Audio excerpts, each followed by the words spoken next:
de la iglesia o grupo en la cima, toda la congregación afirmaba la única doctrina de Cristo.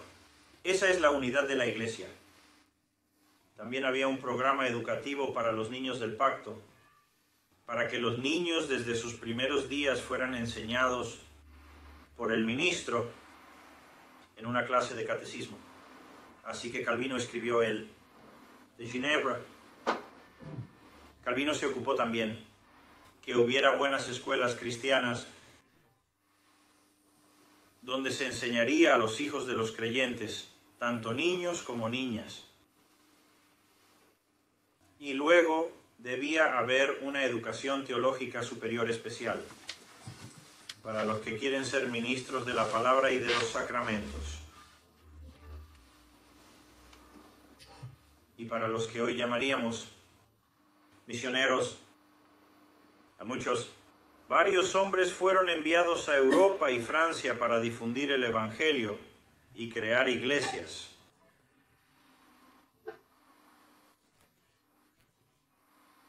Y para promover el reino de Jesucristo. Algunos hugonotes franceses llegaron hasta Brasil, donde fueron martirizados por los católicos romanos en 1558. Antes de eso, sin embargo, escribieron la confesión de Guanabara. Las habilidades organizativas en el área de gobierno de la iglesia significó que las iglesias reformadas que lo siguieron fueron capaces de evitar el erastianismo. Erastianismo es una falsa visión del gobierno de la iglesia que ve al magistrado civil, el Estado, por encima de los ancianos de la iglesia.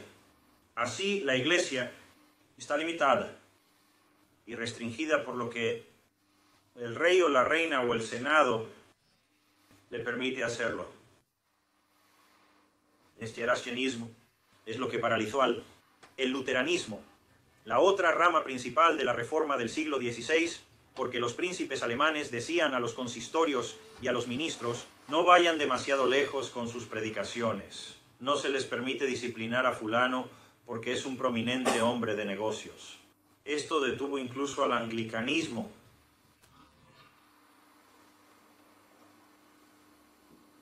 De modo que los titulares de los cargos de la iglesia están encabezados por Enrique VIII o Isabel I u otros reyes y reinas y primeros ministros posteriores. Calvino enseñó y defendió y sufrió por este principio. La iglesia está libre del control y la intervención del Estado porque solo Jesucristo es el único rey y cabeza de la iglesia. El gobierno de la iglesia debe seguir la voluntad de Cristo según las Escrituras, y cualquier otra cosa es una intrusión en el reino de Dios. Ese fue el punto de vista de Calvino, que puso cero en las iglesias reformadas y ayudó a preservar su pureza. Dios otorgó a Calvino habilidades como comentarista bíblico, como teólogo y como organizador. Los reformadores de Calvino, y aún tiene la mayor influencia, incluso siglos después de su muerte. Esta influencia vino especialmente a través de sus escritos, y Juan Calvino fue un escritor prolífico. Probablemente escribió más que nadie aquí. Jamás leerá las obras de Calvino en una edición. Llegan a unos 59 volúmenes. Esa edición no las incluye todas. Hay obras suyas en polvorientos manuscritos de universidades y bibliotecas de toda Europa. Solo los comentarios de Calvino, en la edición que tengo en mi estudio, miden más de 1,5 metros de largo, unos 110 centímetros para los más jóvenes. Sus escritos están llenos de profundidad bíblica. Abarcan teología, apologética, diversas obras polémicas, sermones, miles y miles de cartas a personas prominentes y cristianos humildes de todo el continente. Calvino, prácticamente solo, fue responsable de el establecimiento de muchas imprentas en Ginebra.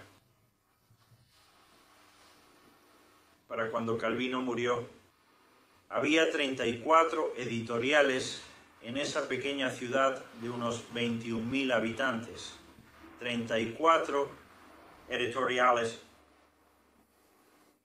La influencia de Calvino.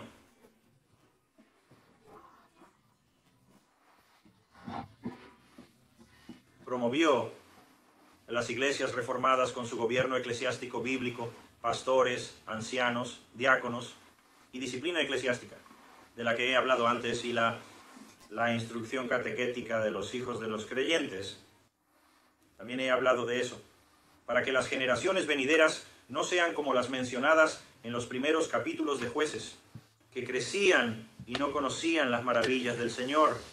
Mediante la instrucción catequética de los niños, ellos crecieran fuertes como la semilla del pacto.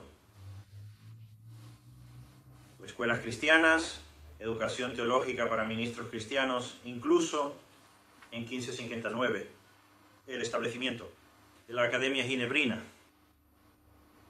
Estas instituciones han sido adoptadas y promovidas donde quiera que la fe calvinista o reformada ha arraigado. E incluso podemos decir que en la medida en que se abrace la fe reformada, estas instituciones se establecerán y florecerán. Es casi, en cierto sentido, una prueba. ¿Dónde estamos hoy? ¿Dónde estamos como seguidores de Cristo en la tradición reformada? ¿Dónde están nuestras iglesias reformadas? ¿Dónde está la instrucción catequética de nuestros niños? ¿Tenemos suficiente número y fuerza para crear escuelas cristianas? ¿Y qué hay de la educación teológica de los ministros cristianos? Al considerar nuestro entorno, vemos caos, desgracia y desastre, lo que nos lleva a clamar: Señor, reforma tu iglesia. Desde la Reforma, a partir de 1517, la educación teológica, las escuelas cristianas, la educación cristiana por el catecismo y las iglesias reformadas en las islas británicas y en Europa están en su peor momento, que nunca antes. En eso estamos. Es por eso que oramos para que el Señor reforme y edifique su iglesia, para que podamos ver no solo un entusiasmo religioso superficial, sino una verdadera reforma y acción y edificación en la iglesia y el reino de Jesucristo. Y entonces podemos entender por qué es que tantos hijos de creyentes apostatan. Miren el estado de las iglesias. Miren la mínima educación que reciben en la iglesia. No hay instrucción catequética. Y están bajo la enseñanza del Estado gran parte del tiempo, adoctrinándolos con el evolucionismo que afecta a toda la gama de la educación, más o menos, y el humanismo.